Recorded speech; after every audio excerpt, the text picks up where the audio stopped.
kiss. Keep it simple, stupid. I promise you, this is not a political podcast. Jump from the deep end of the pool, set up the mood. Paranoid radio, set up the mood. Paranoid radio, set up the mood. Paranoid radio, set up the mood. Set up the mood. Set up the mood. Set up the mood. Set up the mood. Set up the mood. Set up the mood. Set up the mood. Testicles, 1, 2, testicles. Welcome back, ladies and gentlemen, to Paranoid Radio Podcast. I am Trebles Garcia, the humble host of this amazing adventure. I want to thank the Lord for allowing me to be here today, and I want to thank every single one of you for allowing me into your space. And I hope you guys are enjoying that beautiful merengue style intro, more of a Latin flavor. We're trying to level up the show, level up with the technology, and obviously level up with my speech patterns. I can't be cursing anymore. And also I want to level up with the beautiful people that we have hosting the show every so often. Guys, I want you guys to check out paranoidradio.com. That has a facelift. Go check out paranoidradio.com today. Cuff up some of the t-shirts. I'm also going to change the t-shirts very soon. And a whole new care package is going out soon to everybody that has collaborated in 2024 with our beautiful and humble show. Ladies and gentlemen, also, I want you guys to check out Renegade Family of Light on Instagram. Why? Because he's delivering the most amazing freaking series on Paranoid Radio Podcast exclusively only here. Now, number 9 is cooking up right now. JB. Please, everybody, give a round of applause to the host of Renegade Family of Light, the owner of that website, and also the host of Warrior series here on Paranoid Radio Podcast. What's up, JB? What's got to have the clapping soundtrack. I don't have a soundboard yet. Nah, we don't That's want the that. next one. It's a little cheesy. It's a little cheesy. I know a lot of people do it, believe it or not. But we're starting up to invest in the show a little bit more, and then soon the camera, and then we're gonna have a green screen sooner or later, maybe an American flag waving in the back. Joe Rogan is gonna be like, that's gonna be your competition soon, one day. You know what, bro? You know what, bro? I see You're working hard. We see people. Thank you. I'm glad you noticed. You're working very, you know what, very bro? hard. I see a lot of people that are growing in a podcast realm from when we started 4 years ago that are still around. And some of them only drop an episode a week or an episode a month. And if I was just going to say this right here, this is not a political podcast, but when it comes to categories, to the hosts that we have on, to the topics that we carry, and the length of the content that you're consuming, I think it's on the nail, bro. We're very, very underrated, bro. Extremely. 100%. And I think the only reason I haven't blown up right now is because of my fucking way that I curse. I dropped too many F-bombs, and you told me this before, Me 3 too. seasons ago. Yeah, I do too. I got to clean it up myself, but I don't think I gotta that's. clean it up. I mean, I'm surprised that very, very few podcasts from 4 years ago would still be around now. 90% of podcasts, they're usually done after like under 5 episodes, 20 episodes. You guys got like almost 300. Like We're hitting 300 this year. Yeah. dude, that's insane. Like 300 In a month, actually. So in a month, you're going to get ready for that one. How many other podcasts from 4 years ago could say that? Probably none. Probably none. And you know Probably what? the only one. And the amount of people with loyalty that we found during the adventure that we've had, Diehards. like you, yeah, I've been diehard, bro. Like I've had you since season 1. We've been fucking with each other. Flash, he's been, believe it or not, almost going for 3 years on Paranoid, bro. Obviously, Tank, I can't do it without him. He's my, Right. he doesn't But come the on the show audience, as often. And then the audience, bro. You have the diehards now. You have people that follow us. You have pages that follow us. They only tune into certain ones. But hey, man, you guys are still there kicking it with us. So yeah, And you it's been guys an have adventure, blown bro. up. Like you think you haven't, but you got like 20,000 followers on Instagram. I don't know how many subs you got downloaded every week. So you're definitely a show now. You're a real deal, respected show. Those growth spurts, and it's just gonna. You never know when it's gonna happen. You just stay authentic. And the growing you pains. do your thing. You don't try to fake it, and then you'll make it. You know. Yeah. Or fake it till you make it. That's how we did it inside my car with the fucking iPhone. That's how we did it. But you weren't faking it. You were really trying to make it.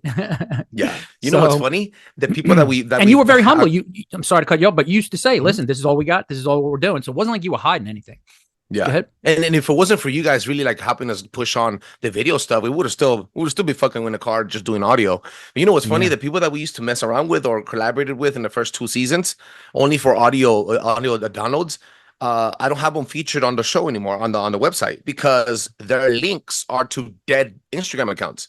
They're dead Ooh. podcasts. They So got I was shut down, or they got no, kicked they in, just or stopped producing. That's So the majority. why would I yeah. feature? Including Yo, myself. I did 4 seasons and then I shut it down. So, but we're gonna pick it back up on YouTube. that's what I was about to say. You have to, bro. Yeah. This is the type of stuff that people are dying to hear. To what happened to you and Buddy, bro? Who would have thought somebody had a dog on a prison yard? But I did. Now things are set for me to basically get Buddy in a cage. So everything's set up. Get Buddy in the cage, have my girl pick him up. My girl's a major fuck up. I mean, a major fuck up, but she's a pro when it comes to rescuing animals, like especially dogs. Like she knows how important this is to me, and she's good at that shit. She was constantly just bringing dogs home and we would rescue them. So that's what we did. I have a passion for dogs. So I knew I could count on her for that. The next day, Buddy is on the yard and they shut the compound down. They get everybody inside except for me. And they have a cage set up and to get him inside. So I walk over to the cage, Buddy, and he's following me like we're on some kind of adventure, totally trusts me. And so I open up the cage and act like I see something that's inside. And I step inside the cage and it's big enough for a person to fit in. And Buddy's right behind me thinking like we found something important from my actions. And once he steps inside, I step outside and I close the latch. Now he's like, what the fuck happened? And he's looking at me like, what's going on? Like, what are we doing here? And he's got this look on his face and I got to turn my back and walk away on him. And as I'm walking away, he starts crying out for me. And I'll never forget the sound of his voice crying out, like, come back, don't leave me. You know, it was just like, that's exactly what he sounded like too, guys. He was squealing. He was like, whoa, whoa, whoa. And it broke my heart. Like I was betraying him in his eyes at that moment. And I just couldn't turn around. I had to keep walking, but it was the only way to save him. So that's what I thought. And then I went back inside and just felt so guilty and horrible, but I knew my girl was coming to get him. Turns out she never came. She never showed up. Wait, okay. You had to collaborate with the cops, with the prison guards to catch him or they were going to shoot his ass. Yeah. And then you helped We had an agreement. Put him in a cage. I said, listen, I'll help you, but you got to let me have somebody pick him up. Like my girl's going to come and we got to be able to have somebody pick him up so he doesn't get shipped to the pound. And that's the only way I'm going to help you. Otherwise, I'll just let him figure it out himself instead of just handing him over to you. So they said, all right, we'll work with you on that. We'll put him in the cage and then you schedule to have somebody pick him up that day. And we got no problem with that. She never came and she never showed up. And like I said, she was a fuck up and she fucked this up. And Buddy was shipped off to the pound and I never saw him again. No idea if he was put down or if somebody adopted him, but I doubt it. He was a wild dog. He was black. He wasn't really fond of people. So those aren't the first choice for family dogs. So I got to believe he never made it out alive. And I was the one who put him in that position. So I'll never forget it. And I'll never forgive her for that. And to this day, I still carry the guilt when I think about it. Like I literally will think about it and I will just feel horrible about like what I did. Like I can't change it. You know, I would have rather have let him like try to escape himself because he was good at it. They couldn't catch him. And so, at least give him a chance, to save himself than for me to hand him over like that. It just haunts me to this day. It's like something I just I got to live with. So, I mean, some people say who cares, but it was heartbreaking for me. I took it real personal. People were probably expecting, that your chick probably picked them up and then you got to see Buddy again when you got out of jail. My girl, I mean, she fucked up everything in my life. Like I left her with my place, my car, my possessions, my money, my videos, my personal vital records, birth certificate, social. She fucked it all off and left me with nothing and destroyed my credit. Like all the bills were in my name and she let them burn. God. Yeah, my car, she got my car impounded and she never got it out. She put my stuff in storage, never paid it, the bill, and then they auctioned it off. So whoever fucking bought that has a shitload of the footage that I was shooting back then that I would have loved to have had now. And then she left the state and freaking I had like a 500 credit score when she was done with everything. But I found a guy inside the joint who was like the jailhouse lawyer. And he was a master of fighting credit reports. He taught me everything to get negative shit removed. He was relentless. He wrote letters and he forcing them to show proof of ownership or remove it. He knew all the loopholes. He knew the rules and he knew how to work the system. And I started writing letters and claiming that I was incarcerated. How can these accounts be mine? so they don't belong to me. Damn. And Oh, boom, I would just keep that- writing letters, okay. and then one by one they started getting removed.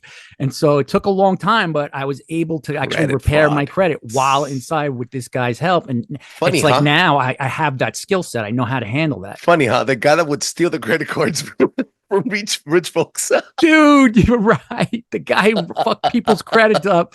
Listen, karma's a Fucking bitch, and it came back on me. You know, like I was down to 500, and I had to figure it out. And it wasn't like it was my fault. It was, you know, like somebody else did it to me. So it was karma. Word. And I'm funny that you brought that up. But Yeah. yeah, I didn't even really consider that connection at that moment. But yeah, you're right, man. The guy who was fucking people's shit up. Fucking mailboxes, bro. Fucking insane. You know, but once I get out, I mean, I'm up over 800 ever since. Like, I know how to dial it in, and if shit happens, I know how to, you know, get shit removed. So there's a lot of smart guys inside the federal system. I mean, a lot of white collar guys who knew Wall Street, they know business, they know tons of ways to make money, and you can either use the time to educate yourself by learning from them, or you can waste your time, you know, doing nothing. And, you know, guys that were gangbangers decided to commit to learning skills, and they would have these classes on like real estate investing or stockbroking. And these guys like would left with these huge skill sets that they became very successful in life after they left.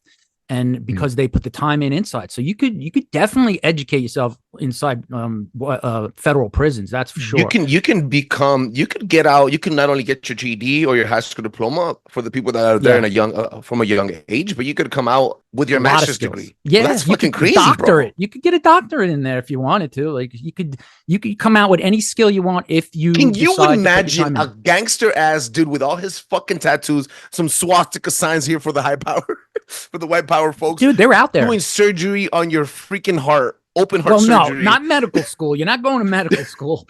That's a different story.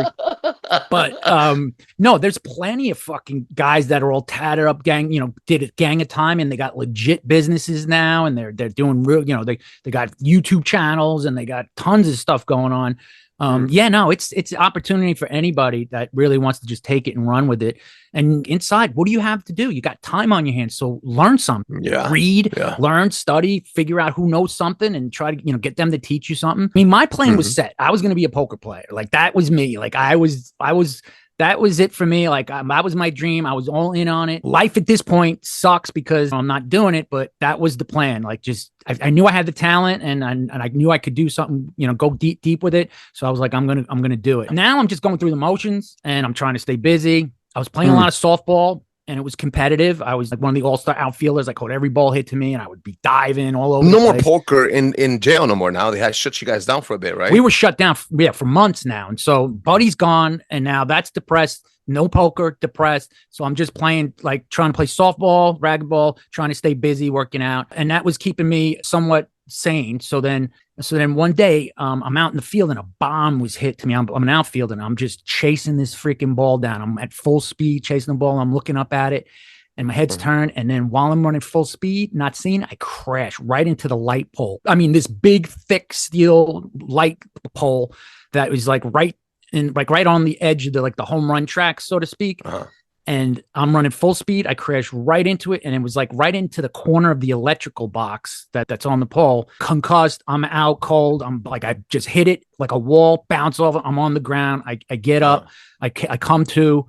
People are hovered over me, and I'm trying to shake the cobwebs out, and I got a fucking huge gash in my arm with like muscle just kind of hanging out. Holy because snap. the corner of it just freaking just gashed me. It looked like I was shanked. And so they get the freaking medical out there. They get me on the stretcher. They whisk me off to the local hospital off the prison. I get treated. I get stitched up. They give me the tetanus shots because of the metal. Arms in a sling, and now I'm out of commission for the rest of the season. So that's off the table now. Oh, So you're now, fucked. now I'm in a sling, and it's like, what else can happen? But next thing you know, the game is back on, but it's low key style this time. There's no casino, no ping pong table, no chips. We kick back with up to 4 to 6 players on a regular table, and we keep track of everything on notepads. And it was a lot of work. And adjusting, making sure you keep track of the bets, the sizes, the pots, everybody's Holy, you stacked. guys had to get organized. A lot of math, and I didn't want to Yeah. fucking do it, but there's a guy like Benny who was the casino guy, and he was the math whiz. He had no problem running the notepad, and he would just, you know, log everything. Here's the bet. He raises two, then he scoops the pot. He's at this guy's minus that. I mean, it's a lot of work, but it was a way to get back on the freaking game, you know, foolproof, because they could never catch us for gambling, because we're just keeping score. We're playing a game and we're keeping score on a pad. They can never claim we were gambling. And we were quiet, and it was the next best thing to having what we had prior to that. It wasn't casino days, but it worked. You know, Benny was the house. He was the numbers guy. Handle it, and we're back in business. Anybody that checked, Benny, nobody ever checked him. Yeah, he rated him, like rated his locker and all that. No, checked him for his numbers, because yeah. Like you keep track. Like, in other words, like every couple of hands, he announces everybody's stack, and you got to make sure you're paying attention to what it was prior and what you won. So you got to be on top of your shit. And then you just make sure you check the numbers, because he could just be skimming off the top, which he's supposed to skim a little bit, because like he's the house, but you know, you got to make sure that he's not robbing the fucking thing. And he just wasn't that type of guy, but hey, we're all in prison. But you know, he was cool. like I was really tight with him. He was like one of my homies. I'm still tight with him to this day. It was cool. And then there was other guys like in other D blocks and dorms that they started their game. So it was like kind of spread out. So you could kind of like get on a table, or then go over to another section of the place and hop on there and see what kind of action's going on over there. And I would just bop around and kind of just, you know, play all the games. But then once 10 o'clock would hit, everybody had to get back to their cell blocks, and then they shut the door, they lock it down, and wherever you are, that's where you are for the rest of the night. And whoever lives there, you could play till whatever, 4 a.m. And, you know, we were back doing to that. So life was good again. And, you know, the money was rolling in, you know, we're playing late nights and everything was good. So then one day, out of the blue, I get a notice that I'm being released in like a week. It's just like, I'm on my way out of nowhere. Like, it just, boom, I get this notice. And next thing you know, I'm told I'm getting released. And that's a hell of a feeling, because that was just like, suddenly to find that out, being released, like not too many people could say that, because they went, you know, everybody's doing their time stretch, and then they got a date that they're pushing for, and they're just waiting for that day. Me, I had no idea what was going on. I just figured 10 years and wasn't even thinking about it. And then next, you know, I'm like, you're done. Like you're getting released. So what happened is my family, they were fighting to find out what the fuck was going on. And with my sentence reduced, and they hired a new lawyer. So my grandparents, they put up 10 grand to get a new lawyer, and at this time, you didn't even want to get out. You were just fucking chilling. I didn't give a shit. I was just like, handle it or don't handle it. I just don't care. But once the poker was gone, I was like, I don't want to be here no more. You know, I was like, you know, time was going real slow once that happened. But when things were gravy, then it was like, do whatever you want. I'm cool. Everything's cool here. But now I didn't care one way or the other. And then when I found out, I was happy. Of course I was happy. So they hired a lawyer who got the paperwork and told my family that nobody submitted the paperwork, and it was just sitting on the shelf, and the deadline was approaching to where it would be too late and it wouldn't be accepted. It was like, we're 5 years into this. There's a deadline to submit this. And we got it in at like the last minute. I was so fucking pissed, because once again, my girl got me that fucking lawyer, and that lawyer screwed me over. So, you know, it was like, I was like, you couldn't just submit that, man. Or it's like, you almost just fucked my whole life up for 10 years.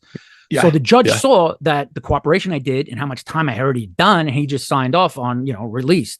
But it was with a 6 months of a halfway house, which is like halfway to home, and 5 years supervised probation. So not exactly like, you know, hunky dory. The halfway house, if I had known what the halfway house was going to be like, I would have just elected to do the time where I was at. What is that? What is that? Halfway house is when they transition you into getting back into the real world. So your last 6 months, you have the option to do the halfway house or do the rest of your time where you're at. Most guys will either do, it goes either way. Some guys, they know the drill and they stay where they're at. Some guys are like, hey, halfway house is like you go to stay to the area where you're going to be residing in. So you're like, now you're almost home. And now you spend 6 months in a facility where you get to kind of have time out on the street, looking for a job, getting your ID, getting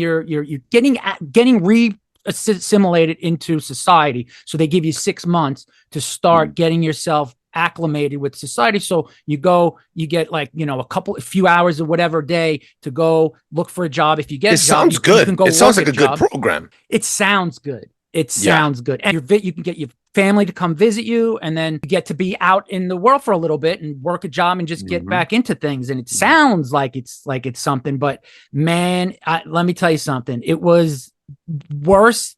It was the worst fucking time I did. It was straight up horrible. Like, and I'm going to get into it. Give me a little bit more details. The halfway house. Okay. So now here's the cool part.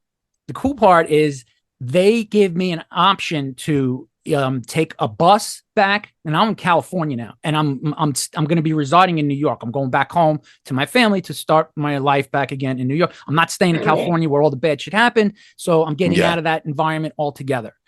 So they say you could take a plane. You get somebody buy you a plane ticket, and you report to the halfway house, or you could take a bus and report to the halfway house, and we'll give you the bus ticket. So I basically worked it out that my family was going to buy a ticket for a plane ticket, but I was going to tell them I was going to take the bus because that would give me a week to get there and report. And then if I take a plane, I could spend the week with my family kicking it and then report because there's nobody really looking at me. Okay.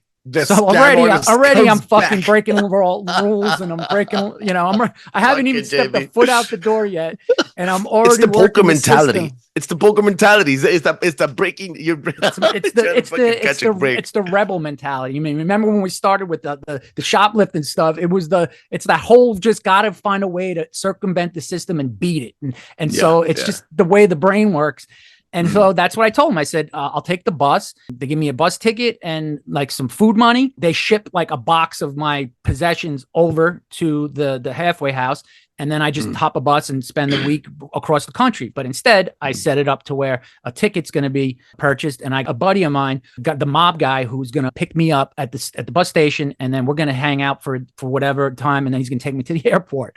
And I don't even have an ID, man. Like, I fuck, dude, how did I even get on this plane? Now it's like the days are counting down, and then people see that I'm leaving. They're like, holy shit, you're getting released. And I'm like, yeah, Mello, what's going on? Mello. And I was like, I've been fighting my case, and I finally got this technicality that got my sentence reduced. And then Benny's like, damn, man, I'm gonna miss you, man. Like, who am I gonna play with and shit? I'm out of here, guys. Hop on the bus, and what a feeling that is. You're just like, holy shit, like this, I'm done. Like I'm gonna see the real world again. Yeah. And just be able to walk around and not be like on a chain. The bus stop takes me, and then my buddy, he's waiting for me, and he takes me out to like a nice steak dinner.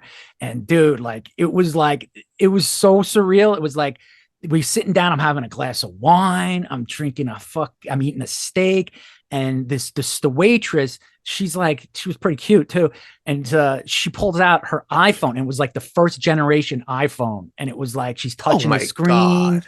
She's touching the screen. It was iPhone 1. And I was like, oh, when you were doing that, I was a sophomore in high school, bro. Remember the first iPhone? Yeah, I remember the first iPhone came out. I remember that because it was a big deal, man. It was a big, because everybody had the BlackBerry and everybody had the Nokias, but this was like the touch screen, and you had apps and internet.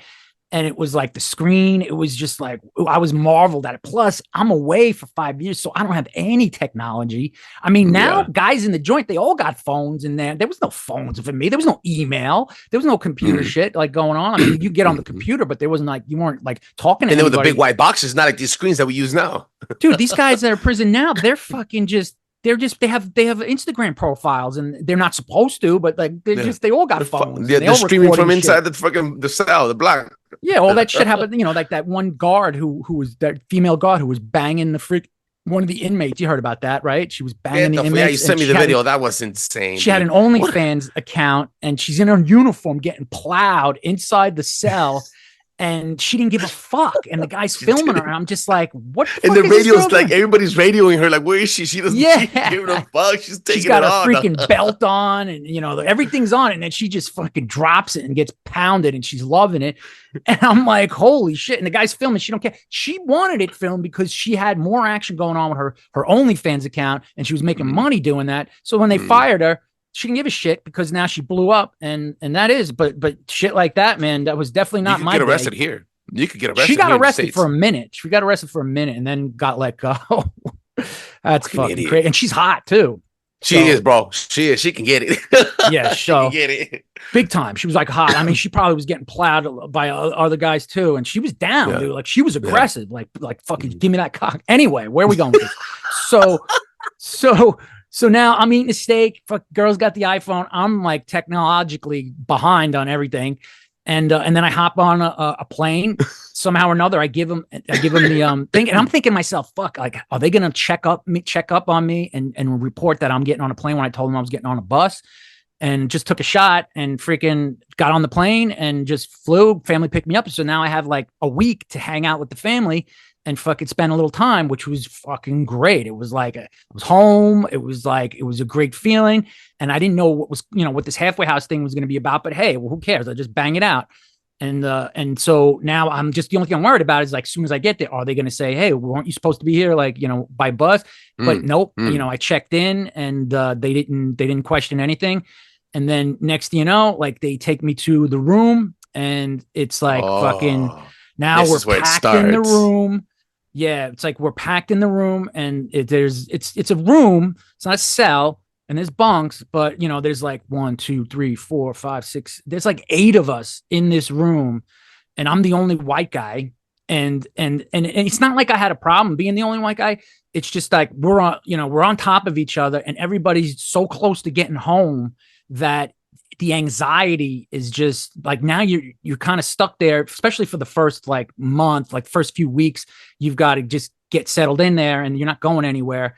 And so now it's just like a mind fuck because there's really nowhere to go. It's not like you're on a prison yard where you can go work out, you can go do your thing, you can walk around. You just got this room. And then there's like a little tiny like cafeteria where you could go pick up some food, like some microwave meals, and that's crowded as fuck too. But that's it. That's all you got. Like there's nowhere else you're allowed to go. So you're cramped up. It's kind of like being on lockdown 24/7, but now you're like almost home and you're on lockdown. So it just makes it fucking more of a mind fuck to deal with. It's a mind fuck. Yeah. That's it. And then you have to be ready and not fuck up. It's like a final test to see if you really have been and I was testing during that time, right? Yeah. Oh, there we go. I was That's testing, for the man. next episode. Yeah, definitely for the next episode. There was some definite tests because guys were fucking up left and right. Like, as soon as they got a taste of like some kind of freedom, they would go out and get fucking shit faced. They would go out and get in trouble, and then they're going right back to jail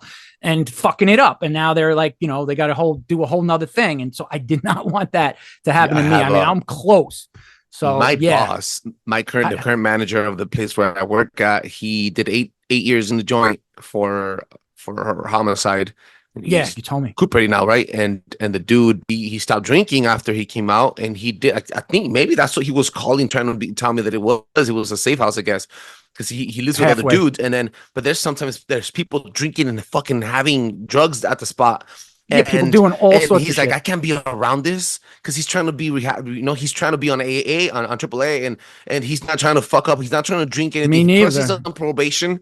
Yeah. So these guys are like, so yeah, man. I have no interest in fucking definitely getting the in trouble. Final. Yeah, and guys were doing it left and right, guys, because that's the whole point of the prison system is that guys go out and then they come back in. They go out. So the rescinding rate is like 85%. So I had a stack of odds against me that I was going to do something to get back in. And, like I had to overcome those odds of like 85% that you're going to fuck up somewhere along the line and you're going to wind up right back there. So it was a mountain to climb, but we're getting there, man. Like fucking, we're almost like the ups and downs, man, the ups and downs. It's never ending. When you start writing your book, you're going to have to give more details on the goodbye. You're going to get a whole you're going to get a whole chunk and it's not going to be like a 30-minute clip. It's going to be a chapter where you're going to get all the details. So there's going to be a lot more to really absorb once that story comes out. So that's I'm going to get started on that. This is going to springboard it to that. Like this is what got the juices going to get that rolling, get the channel and the book going. I think it'll be good. That's going to be amazing. I want to tell everybody where they can find you, or tell them. Please tell them, JB. Renegade where can people Family find you? of Light on Instagram. Come check it out. Say what's up. Hit the DMs. Chop it up. Whatever you're into.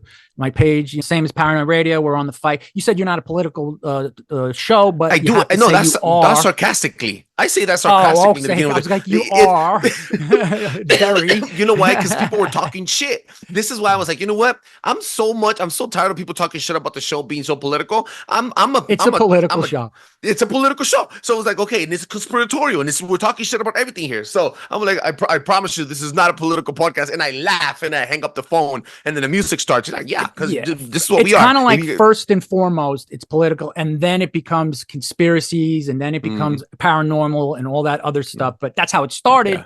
And just like, I started off the same way, and then I became political because we had no choice. We had to start fighting. There's no choice. My fucking brother, man.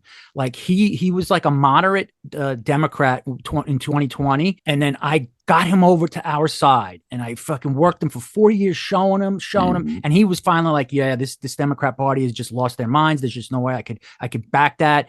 And, he's not a Trump fan, but like he sees the writing on the wall. Now he's getting caught up with these freaking left-wing fucking news, social media news things, and he's sending me all this shit. And now he's all about Kamala, and he's like the camel toe. Yeah, he's like MAGA fools. He's calling me MAGA fool, and I'm like, bro, how did I lose you? Because I don't have the energy to try to get you back over here. Because if you ain't seen it by now, come on, man, you 4 years of this shit, and you want to support that again?